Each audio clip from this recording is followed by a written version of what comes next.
It matters not how straight the gate, how charged with punishments is the scroll. I am the master of my fate, the captain of my soul.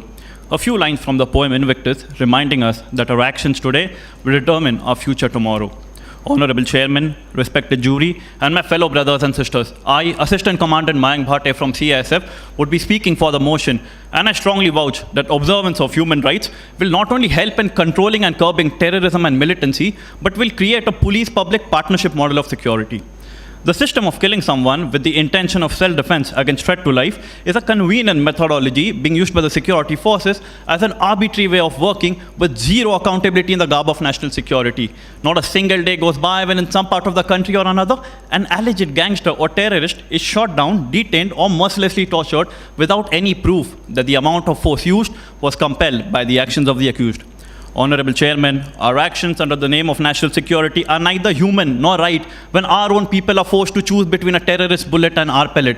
Can we justify this policy of mayhem, as my worthy opponents like to say, collateral damage? Can we write off the loss of human life the same way our banks are writing off defaulted loans? Honorable Chairman, nobody wants to willingly become a terrorist, pick up a weapon, tie a suicide belt and blow themselves up. What my worthy opponents fail to realize is that the non-observance of human rights by the state and the security forces are one of the chief causes of militancy. Man did not enter into society to have fewer rights than he had before, but to have those rights better secured. History has taught us that vast kingdoms of Chandragupta and Krishnadevaraya were held together for long durations because of their welfare policies, while the regressive policies of Aurangzeb permanently damaged the Mughal Empire. The examples of the American War on Independence, the French Revolution, and our own struggle for independence clearly prove that law and order cannot be maintained only through the fear of punishment. Victor Hugo said that there's nothing more powerful than an idea whose time has come. While the concept of human rights may be a relatively new one to the Western world, the idea of human rights has been a part of India's cultural, moral, and religious traditions that predate and transcend national identities. Sarve bhavanto sukhina in the Upanishads, the live and let live of Jainism and Buddhism, that man is created in the image of God and has a certain dignity in the Bible, and similar examples can be found in every single religion. Even legally speaking, Article 4 of the 4th Geneva Convention, Article 6, 7, and 10 of the ICCPR clearly state that the right to life and right against torture and derogatory treatment are inalienable and non-derogable even in cases of internal armed conflicts. Similar sentiments have been reflected in the Diana Petty case by the European Court of Human Rights and the Tadic case of the Yugoslavian tribunal judgments.